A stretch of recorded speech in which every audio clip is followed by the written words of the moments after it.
Bien-aimés, que la paix et la grâce vous soient accordées dans le beau précieux de notre Seigneur Jésus-Christ. Je vous salue dans la pleine grâce du Seigneur et je viens en ce moment encore vous apporter quelques nourritures spirituelles dont vous avez besoin en cette saison. Parce que la Bible déclare que l'homme ne mangera pas du pain seulement, mais de toute parole qui sort de la bouche de Dieu. Et à chaque saison, sa nourriture. Alors, je viens pour présenter une série d'enseignements sur l'évangélisation. Le thème que je vais développer en 4 séries différentes, c'est quels sont les moyens adéquats pour évangéliser de nos jours. Et il est très important, en tant qu'enfant de Dieu, de savoir les moyens adéquats par lesquels il faut évangéliser. Parce qu'aujourd'hui, de nos jours, pour évangéliser, c'est tellement difficile. Parce que chaque jour, le monde va de mal en mal. Les choses s'empirent. Je ne sais pas par quel moyen nous pouvons présenter cet évangile aux âmes. Alors c'est pourquoi dans cet enseignement, je vais parler sur 4 manières différentes par lesquelles nous pouvons vraiment gagner des âmes. Et ces manières différentes ne sont pas des choses qui datent d'aujourd'hui. Ce sont les mêmes moyens que Jésus a utilisés en son temps.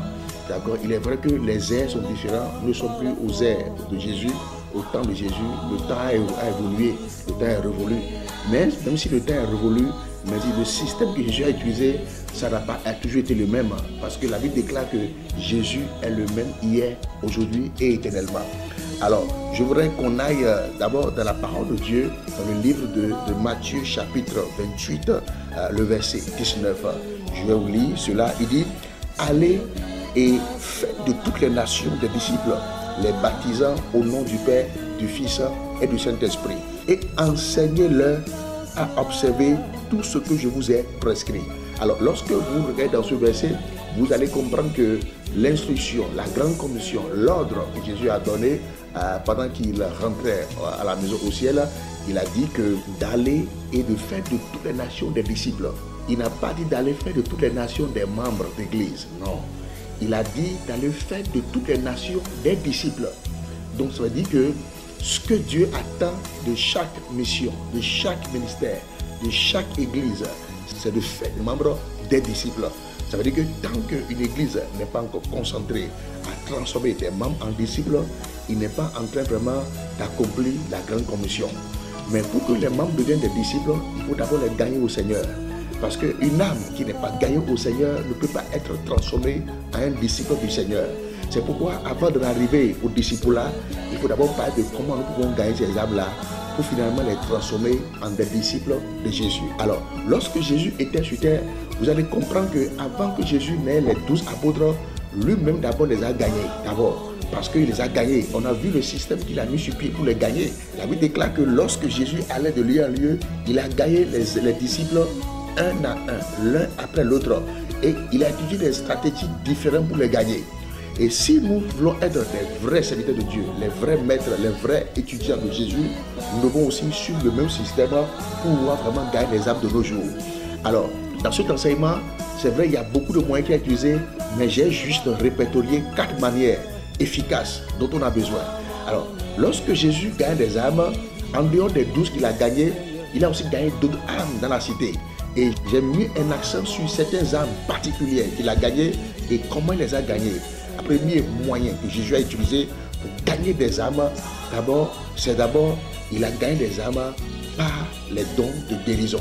Number 1. Et je veux qu'on lise une partie de la Bible qui parle d'un moyen que Jésus a utilisé pour gagner une âme. Matthieu chapitre 8, verset 14. La Bible déclare que Jésus se rendit ensuite à la maison de Pierre, dont il vit sa belle-mère, couchée et ayant la fièvre. Et il toucha sa main et la fièvre la quitta. Puis elle se leva et le servit. Vous voyez cela? Vous savez que Jésus était déjà en alliance avec Pierre, parce qu'il travaillait avec Pierre. Mais Jésus n'avait pas une relation particulière avec la belle-mère de Pierre. Mais la Bible déclare que lorsque Jésus a appris que la belle-mère de Pierre était malade, vous savez, chaque fois que Jésus allait dans la maison de Pierre, il mangeait là-bas. Parce que c'est la même belle-mère de Pierre qui préparait la nourriture aux disciples. Et quand Jésus les visita, il mangeait avec eux. Mais Jésus ne se contentait pas simplement de manger dans la maison de Pierre. Jésus aussi pensait, comment est-ce que je vais gagner cette âme-là au Seigneur?